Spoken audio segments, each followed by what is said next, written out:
Hello students, इस series में हम डिस्कस करेंगे आपके अकाउंटेंसी के मोस्ट इंपॉर्टेंट एमसीक्यू देखेंगे जो आपके एंट्रेंस एग्जाम में प्लस प्रीवियस ईयर में ऐसे क्वेश्चंस आपके पूछे गए हैं। स्टार्ट करते हैं पहले क्वेश्चन से। पहला क्वेश्चन कहता है the success of the business depends on the factor. Means एक जो व्यवसाय होता है, जो बिजनेस होता है, उसका जो सक्सेस होता है किन किन फैक्टर्स पर डिपेंड करता है। पहला है लैंड, दूसरा है लेबर एंड कैपिटल, तीसरा है management, D all of the above. तो देखिए एक बिजनेस है, वो बिजनेस किन किन चीज़ों से चलता है। हमें लैंड चाहिए, लेबर भी चाहिए, कैपिटल भी चाहिए, वहाँ पर मैनेजमेंट भी चाहिए। तो तीनों चीज़ें ये डिपेंड करती हैं एक बिजनेस को सक्सेसफुल बनाने के लिए। इसलिए ऑप्शन नंबर डी हो जाएगा आपका पहले का सही। इसलिए हमें क्या है, सारे के सारे फैक्टर्स हमें ज़रूरी हैं। नेक्स्ट क्वेश्चन नंबर सेकेंड की अगर हम बात करें, क्वेश्चन नंबर सेकेंड कहता है कि dash stage anticipate no profits but provide for all possible losses. इसमें कह रहा है कि ऐसा कौन सा जो है कॉन्सेप्ट है जो ये बताता है जहां पर आपको कोई प्रॉफिट नहीं लेना है बट सारे लॉसेस को आपको प्रोवाइड करना है। द रियलाइजेशन कॉन्सेप्ट, बी कहता है कॉन्सेप्ट ऑफ प्रूडेंस, की C both A and B की द एक्रूवल कॉन्सेप्ट। इसमें से ऐसा कौन सा कॉन्सेप्ट है। तो सारे कॉन्सेप्ट देखिए, बहुत सारे अकाउंटिंग के कॉन्सेप्ट एजप्शंस होते हैं जो ऑलरेडी मैंने एक बता चुका है एक वीडियो में।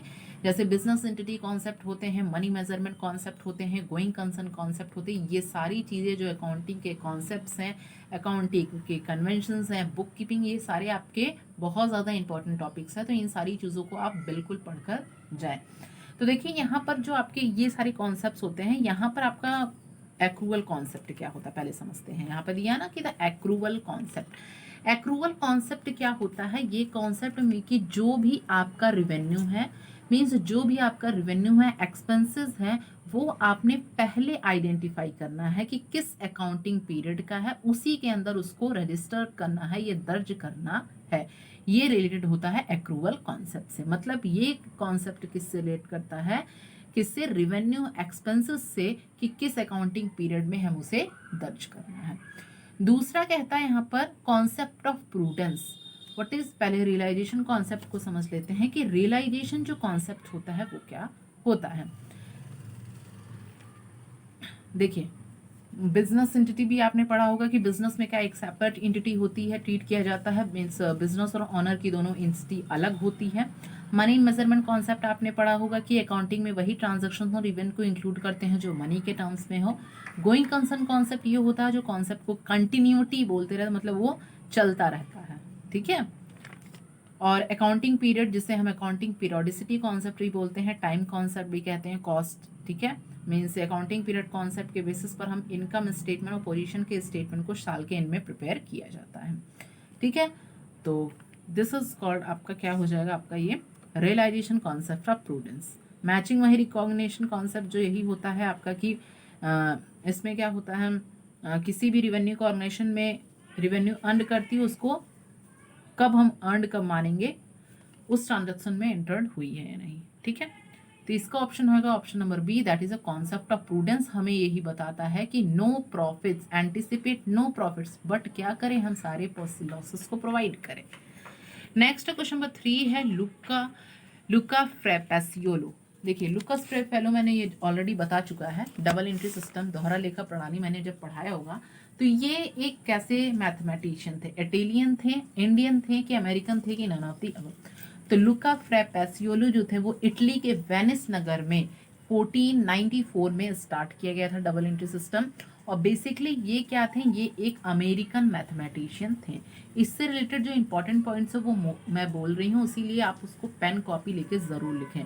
इसमें ये भी पूछा जाता है कि डबल एंट्री सिस्टम के ये कौन दिया गया था, तो लुकास फ्रेपेसियोले ने दिया था। दूसरी बात, कहाँ पे, इटली के वेनिस नगर में, और किस सन में, 1494 में इसको स्टार्ट किया था। और इसमें क्या बताए, दो अकाउंटिंग को अफेक्ट करते हैं।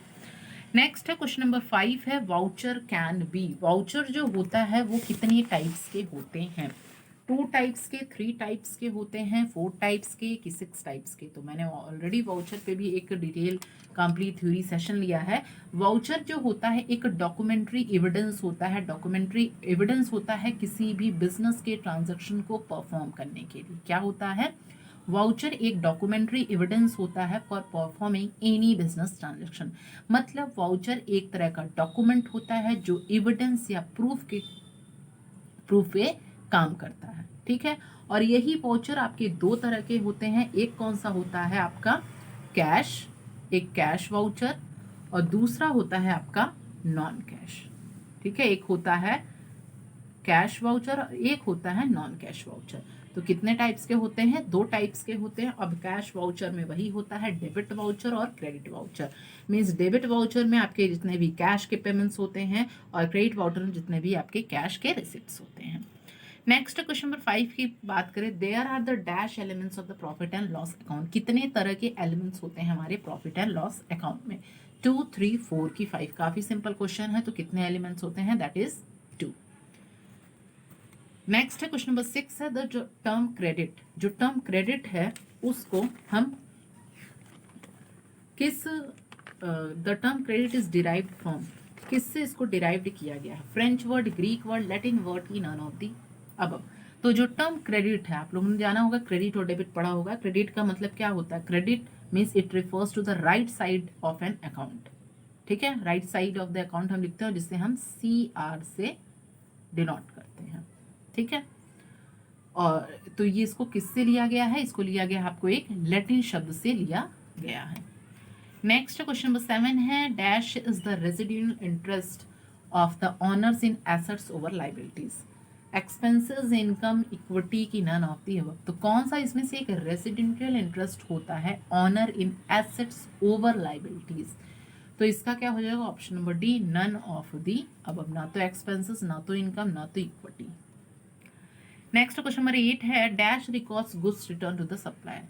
हमने क्या किया, सप्लायर को माल वापस किया, हमने गुड्स रिटर्न किया सप्लायर को, किसमें हम रिकॉर्ड करेंगे, सेल्स डे बुक में रिकॉर्ड करेंगे, परचेज डे बुक में, रिटर्न इनवर्ड की रिटर्न आउटवर्ड को। तो इसको हम रिकॉर्ड करेंगे रिटर्न आउटवर्ड को, मतलब हमने क्या करें, गुड्स को रिटर्न कर रहे हैं हम किसको, सप्लायर को, तो किस में रिकॉर्ड करेंगे, रिटर्न आउटवर्ड बुक में। नेक्स्ट क्वेश्चन नंबर 9 है, dash records credit sale of traded goods. क्या पूछ रहा है, क्रेडिट सेल यहाँ पर पूछ रहा है, ठीक है। Credit sale of traded goods, purchase day book, sales day book, cash book की नन ऑफ दी अबव। तो इसको हम रिकॉर्ड करेंगे किसमें, सेल्स डे बुक में इसको रिकॉर्ड करेंगे, इसलिए ऑप्शन बी हो जाएगा सही।